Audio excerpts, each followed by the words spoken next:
Astro talk by Rajan ప్రేక్షకులందరికీ కూడా నమస్కారం. ఈరోజు మనము శని యొక్క డిఫరెంట్ స్టేజెస్ అంటే ఇప్పుడు చాలామందికి ఒక కన్‌ఫ్యూజన్ ఏంటంటే, శని అర్ధాష్టమ శని అంటే ఎలాంటి ఫలితం ఇస్తుంది? ఏలినాటి శని అంటే ఎలాంటి ఫలితం ఇస్తుంది? అష్టమ శని అంటే ఎలాంటి ఫలితం ఇస్తుంది? అనేది విశ్లేషణ ఈరోజు మనం డీటెయిల్‌గా చేస్తాను నేను.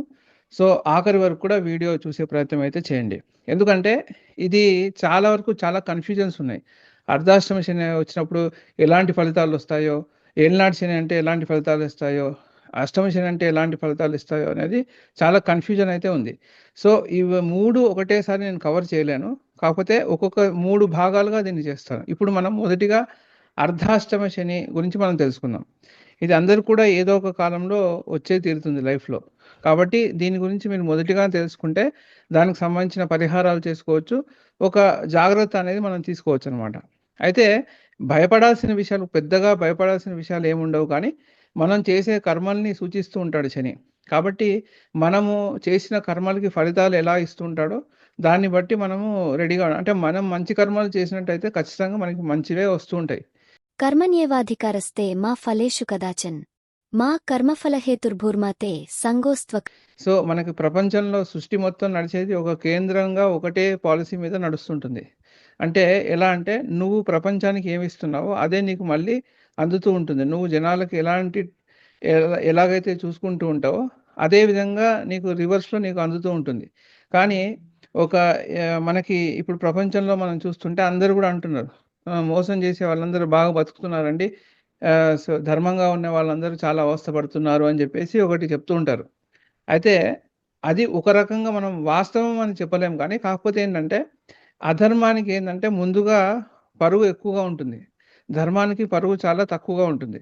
కాబట్టి మొదటిగా అది గెలిచినట్టుగా ఇప్పుడు కుందేలు, తాబేలు యొక్క పోటీ లాగానే ఉంటుందిది. ఏంటంటే, అధర్మం మొదటిగా పరిగెడుతున్నట్టు కనిపిస్తుంది గానీ, ఎక్కడో అక్కడ ఆగిపోతుంది. కానీ ధర్మం అట్లా కాదు. మనకి ధర్మం ఏంటంటే, చాలా నెమ్మదిగా వెళ్ళినా కూడా అదే గెలుస్తుందనమాట.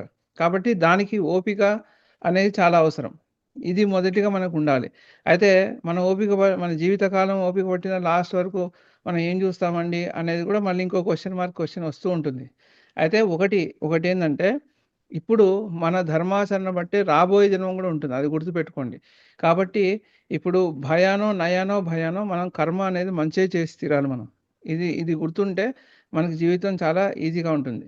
ఇంకోటేందంటే ఈరోజు ముఖ్యంగా ప్రాబ్లమ్ ఏంటంటే కంపారిజన్ వల్లనే అందరూ గూడా బాధపడుతున్నారు కానీ, కలికాలంలో సాధ్యమైనంత వరకు ఇప్పుడున్న కాలంలో అందరూ గూడా ఏదో రకంగా సుఖంగానే ఉంటున్నారు.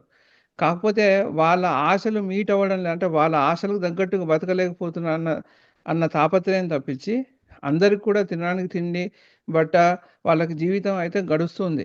సరే కొంతమందికి ఉంది ఇబ్బందులున్నాయి లేవని అనట్లేదు. కాకపోతే మాక్సిమం 50% అబోవ్ మటుకు అందరూ గూడా కొద్దో గొప్ప భగవంతుడి దయ వల్ల అందరూ బాగానే ఉంటున్నారు. అయితే అర్ధాష్టమ శని మనకెప్పుడు వస్తుందంటే, మన లగ్నం నుంచి 4 స్థానంలో ఉన్నప్పుడు మనం అర్ధాష్టమ శని అని తీసుకోవచ్చు. చంద్రుడి నుంచి 4 ఉన్నప్పుడు కూడా మనం అర్ధాష్టమ శని అని తీసుకోవచ్చు. అయితే ఎక్కువ శాతం ఏంటంటే చంద్రుడి నుంచి 4 స్థానంకే ఎక్కువ మనం తీసుకుంటూ ఉంటాం. కాకపోతే లగ్నం నుంచి 4 స్థానంలో వచ్చినా కూడా అర్ధాష్టమ శని అని కూడా మనం తీసుకోవచ్చు. ఎందుకంటే ఇప్పుడు చంద్రుడి నుంచి తీసుకుంటే ఏంటంటే, మనం మానసికంగా మన పరిస్థితి ఎలా ఉంటుందనేది అర్ధాష్టమ శని మనకి చంద్రుడి నుంచి చూసుకుంటే అలా తెలుస్తుంది. ఎందుకంటే చంద్రుడు ఏంటంటే మనకి మనసును సూచిస్తూ ఉంటాడు. కాబట్టి మన మనసు ఎలా రియాక్ట్ అవుతుంది సిట్యుయేషన్‌కి అనేది మనకి చంద్రుడి నుంచి చూసుకోవాలి. కానీ మన శరీరం ఎలా రియాక్ట్ అవుతుంది, మన శారీరకంగా మనకి ఏమేమి జరుగుతాయనేది లగ్నాన్ని బట్టే మనం చూసుకోవాల్సి ఉంటుందనమాట. కాబట్టి మీ లగ్నం అనేది మీరు తీసుకొని చూసుకోవాల్సి ఉంటుంది ప్రతీది కూడా. ఓకే. ప్రధానంగా మనకి జరిగేవన్నీ కూడా లగ్నానుసారంగానే జరుగుతూ ఉంటాయి. మానసికంగా అని చెప్తారా? మానసికంగా మనకి మనసు ఎప్పుడు గూడా చంచలంగానే ఉంటుంది. కాబట్టి మనసు ఒకసారి ఆనందంగా ఉంటుంది. ఒకరోజు ఆనందంగా ఉంటుంది. మరుసటి రోజున దిగులుగా ఉంటుంది. దాని ఇష్టం వచ్చినట్టు అది ప్రవర్తిస్తూ ఉంటుంది.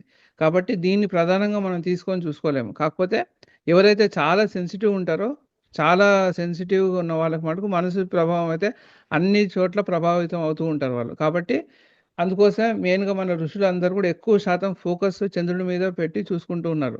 కానీ మనకి జరిగేది యాక్చువల్‌గా ఫిజికల్‌గా జరిగే దాని మీద మనకి ప్రభావం అనేది మన శారీరకంగా మనం అనుభవించేది ఎక్కువుంటుంది.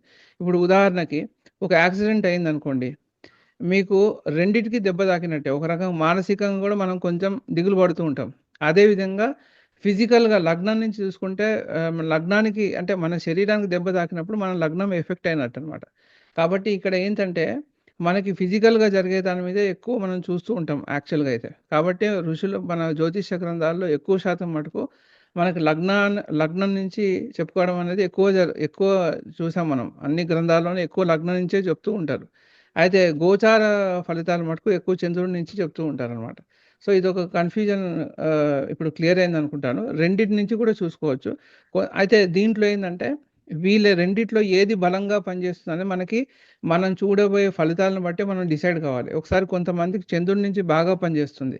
కొంతమందికి లగ్నం నుంచి బాగా పనిచేస్తుంది. కాబట్టి మీకు ఏది బాగా ఎక్కువ కనెక్ట్ అవుతుంది మీరు చూసుకొని దానికి తగ్గట్టుగానే మీరు రియాక్ట్ అవ్వాలనమాట. అష్టమ శని ముఖ్యంగా ఎలాంటి ఫలితాన్ని ఇస్తుందని మనం చూసుకున్నట్టయితే మనకి అర్ధాష్టమ శని వచ్చేసి మనకి మెయిన్‌గా 4 స్థానం మీదనే గదా ప్రభావం ఎక్కువగా చూపిస్తుంటాడు. కాబట్టి 4 స్థానం అనేది ఇప్పుడు వయసుకు తగ్గట్టుగా దాని రిజల్ట్స్ అనేవి మారుతూ ఉంటాయి. ఇప్పుడు ఒక అంటే 24 ఏళ్ల లోపు ఉన్న వ్యక్తికి ఇప్పుడు వాడికేంటంటే మెయిన్‌గా 24 ఏళ్ల వరకు చదువు 24, 25 ఏళ్ల వరకు చదువే ఉంటుంది ఎక్కువ శాతం. కాబట్టి వీళ్ళకెలా ఉంటుందంటే ఒకవేళ ఈ ప్రాయంలో అంటే చిన్నతనం నుంచి 24 వయసు మధ్యలో వస్తే అర్ధాష్టమ శని, ఇప్పుడు వీళ్ళకంటూ ఎక్కువ ప్రభావం అనేది చూపించదు. కాకపోతే ఏందంటే 4 స్థానంలో ఉన్నప్పుడు వాడు చదువు రీత్యా వేరే ప్రాంతాలకు మారడం ఇట్లాంటివి జరగడానికి అవకాశం ఎక్కువగా ఉంటుంది. అదేవిధంగా ఒకవేళ బండి నడిపేవాళ్ళు ఇప్పుడు అందరూ బండ్లు నడుపుతున్నారు. కాబట్టి వాహన ప్రమాదాలు రావడం ఇట్లాంటివి జరుగుతాయన్నమాట. అయితే వాటి పట్ల వాళ్ళు జాగ్రత్తగా ఉండాలి. మెయిన్‌గా 4 స్థానం వాహనము, ఇల్లు, అమ్మ. ఈ 3 కూడా మనకు చూపిస్తూ ఉంటుంది 4 స్థానం. కాబట్టి వీటి మీదనే ఎఫెక్ట్ అనేది ఎక్కువగా ఉంటుంది అర్ధాష్టమ శని. ఓకే.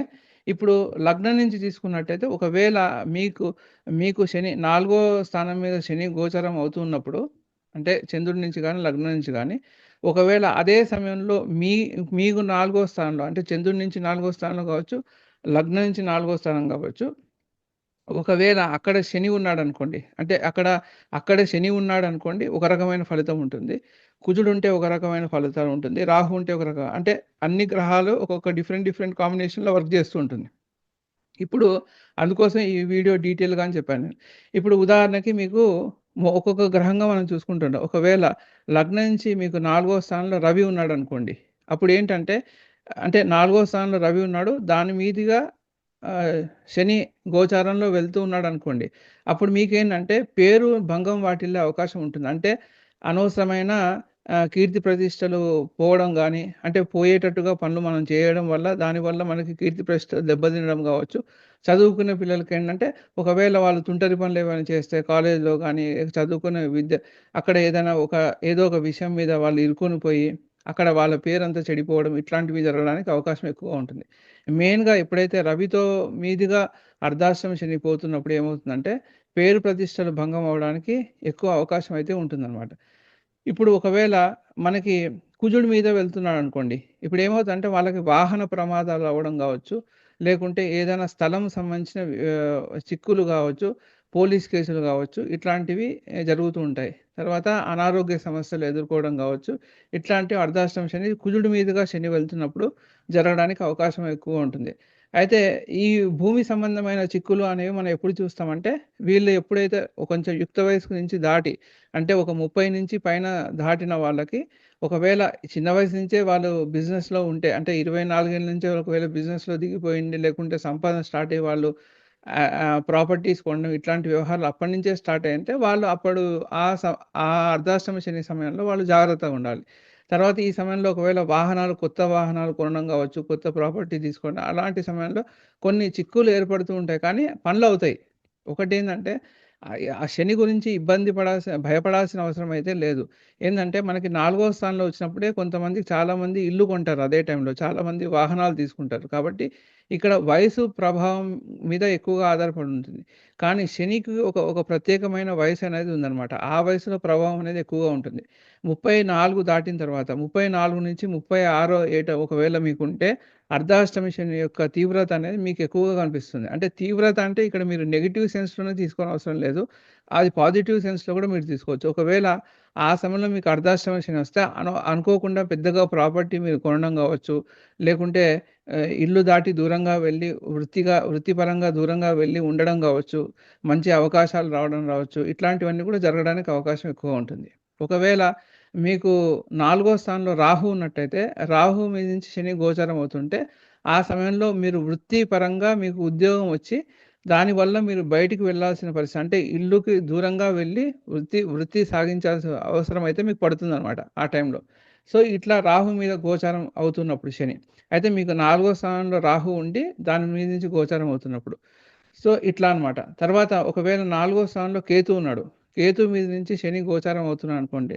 అప్పుడేమవుతదంటే మీరు ఇల్లుని రిపేర్ చేయడం గావచ్చు, ఇంట్లో ఏదైనా చిన్న చిన్న పనులు పెయింటింగ్సో, లేకుంటే కబోర్డ్స్ చేంజ్ జేయడమో, ఫర్నిచర్ మార్చడము ఇట్లాంటివన్నీ గూడా మీరు చేపడుతూ ఉంటారు. ఇప్పుడు ఒకవేళ మీకు బుధుడున్నాడనుకోండి. బుధుడు మీదుగా మనకి శని గోచారం అవుతున్నాడు. అర్ధాష్టమ శనే. అన్నీ అర్ధాష్టమ శని మీదే చెప్తున్నాను. కాకపోతే 4వ స్థానంలో ఉన్న గ్రహాన్ని పట్టుకొని నేను చెప్తున్నాననమాట. ఇప్పుడు ఒకవేళ మీకు 4వ స్థానంలో శని ఉన్నాడనుకోండి. శని మీదుగా బుధుడు మీదుగా శని వెళ్తున్నాడనుకోండి. అప్పుడు ఏమవుతుందంటే మీకు ఆరోగ్య సమస్యలు రావడానికి అవకాశం ఉంటుంది. అదేవిధంగా మీరు వాడుతున్న ఎలక్ట్రానిక్ గ్యాడ్జెట్స్ అన్నీ గూడా కొంచెం రిపేర్ అవ్వడానికి అవకాశం ఉంటుంది. ఇంట్లో స్విచెస్ పాడవడం, ఎలక్ట్రిసిటీ ప్రాబ్లమ్ రావడం, ఇట్లాంటివి మొబైల్స్ చెడిపోవడం గావచ్చు, ల్యాప్‌టాప్ చెడిపోవడం గావచ్చు, ఇట్లాంటివి గూడా జరగడానికి అవకాశం అయితే ఉంటుందనమాట. ఆ! తర్వాత మీకు ఇంటి దగ్గర ఏదో కొంచెం ప్రాబ్లమ్ క్రియేట్ కావడం ఇట్లాంటివి జరుగుతూ ఉంటాయన్నమాట. 4 స్థానంలో. కొంతమందికి బుధుడంటే మేనమామ గూడా కాబట్టి మేనమామకి కొంచెం హెల్త్ రిలేటెడ్ ఇష్యూస్ రావడం ఇట్లాంటివి గూడా జరుగుతూ ఉంటాయన్నమాట. ఒకవేళ మీకు 4 స్థానంలో శుక్రుడున్నాడనుకోండి. ఇది కొంచెం జాగ్రత్త పడాల్సిన విషయం. ఎందుకంటే ఎప్పుడైతే 4 స్థానంలో శుక్రుడుండి దాని మీదుగా శని వెళ్తున్నాడనుకోండి, సహజంగా చూడ్డానికి శని, శుక్రుడు ఇద్దరు గూడా మిత్రులైనప్పటికి గూడా ఎప్పుడైతే గోచారంలో ఆహ్, శుక్రుడు శుక్రుడు మీదుగా శని ఎప్పుడైతే వెళ్తూ ఉంటాడో అప్పుడు ఫైనాన్షియల్ లాసెస్ రావడానికి ఎక్కువ అవకాశం ఉంటుంది. ఎందుకంటే శుక్రుడు అంటే మన లిక్విడ్ క్యాష్ అనమాట. కాబట్టి మీరు ఆ విషయంలో చాలా జాగ్రత్తగా అయితే ఉండాల్సి ఉంటుంది. మనీ ట్రాన్సాక్షన్ విషయంలో చాలా జాగ్రత్త పడాల్సి ఉంటుందనమాట. ఆన్‌లైన్ గావచ్చు, మీరు నేరుగా గావచ్చు, డబ్బు విషయంలో చాలా జాగ్రత్త పడాల్సిన అవసరం అయితే ఉంటుందనమాట. ఎప్పుడు శుక్రుడి మీదుగా శని వెళ్ళినప్పుడు. ఒకవేళ ఇప్పుడు మీకు అన్ని గ్రహాలు కవర్ చేశాను. ఇప్పుడు గురువు మీదుగా శని వెళ్తున్నాడనుకోండి. ఇది ఒక రకమైన మంచి కాంబినేషన్ చెప్పాలి. ఇప్పుడు 4 స్థానం మీద మీకు 4 స్థానంలో గురువున్నాడు. దాని మీద శని గోచారం అవుతుంటే, అప్పుడు మీకేమవుతుందంటే, మీకు వృత్తిలో స్టెబిలిటీ అనేది బాగా ఉంటుంది. మీకు ఆ టైంలో ఏందంటే, వృత్తి చాలా కాలం నిలుస్తుందనమాట. అంటే ఆ 2.5 సంవత్సరాలు మీరు ఎలాంటి ఉద్యోగం మార్పు అనేది చేయరు. స్థిరంగా ఒక జాబ్‌లోనే ఉండడం అనేది జరుగుతూ ఉంటుందనమాట. ఇది ఒక రకంగా శని మీద గురుడు గోచారం అవ్వడం అనేది చాలా శుభ పరిణామం అనే చెప్పాలనమాట. ఇలా మనకి ఇట్లాంటి గోచార ఫలితాలు మనం చూసుకోవచ్చనమాట. అయితే ఇప్పుడు నేను లగ్నం మీద వచ్చినప్పుడు ఏందంటే, మనం ఆ ఎఫెక్ట్ అనేది మనం ఫీల్ అవ్వగలుగుతాం. అంటే మన శరీరం ఫీల్ అవుతదనమాట. మానసికంగా అన్నప్పుడు మన మనసు ఎక్కువ ఇంపాక్ట్ అనేది ఎక్కువగా ఉంటుంది. అంటే కొన్ని సంఘటనలు ఎట్లా ఉంటాయంటే, మనకు మనసుకి బాధ కలిగించేటట్టుగా ఉంటాయి. కానీ కొన్ని సంఘటనలేందంటే, మనకు మనసుకేం బాధ కాదు గానీ ఫిజికల్‌గా డ్యామేజింగ్‌గా ఉంటాయి. సో, లగ్నం నుంచి ఏందంటే ఫిజికల్‌గా డ్యామేజింగ్‌గా ఉండడం గానీ, ఫిజికల్‌గా మంచి ఇప్పుడు సుఖాన్నివ్వడం గానీ, ఇట్లాంటివి జరుగుతూ ఉంటాయి. కాపోతే ఇక్కడేంటంటే ముఖ్యంగా శని 4 ఇంట్లో వచ్చినప్పుడు ఏందంటే, మీకు అంతగా సుఖం అనేది శారీరక సుఖం అనేది అంతగా ఉండదు. ఎందుకంటే ఎప్పుడు గూడా శని సుఖానికి వ్యతిరేకంగా ఉంటాడు. కాబట్టి ఏందంటే, కొంచెం శరీరాన్ని ఇబ్బంది పెట్టే ప్రయత్నం అయితే చేస్తుంటారనమాట. సో, మీకు ఇది అర్ధాష్టమ శని యొక్క వివరాలు. ఇంతవరకు ఎవరైతే ఛానెల్ సబ్స్క్రైబ్ చేయలేదో వాళ్ళు సబ్స్క్రైబ్ చేసుకోండి. లైక్ కూడా చేయండి, షేర్ గూడా చేయండి. కన్సల్టేషన్స్ ఎవరికైనా కావాల్సొస్తే నన్ను కాంటాక్ట్ అవ్వచ్చు. నమస్కారం.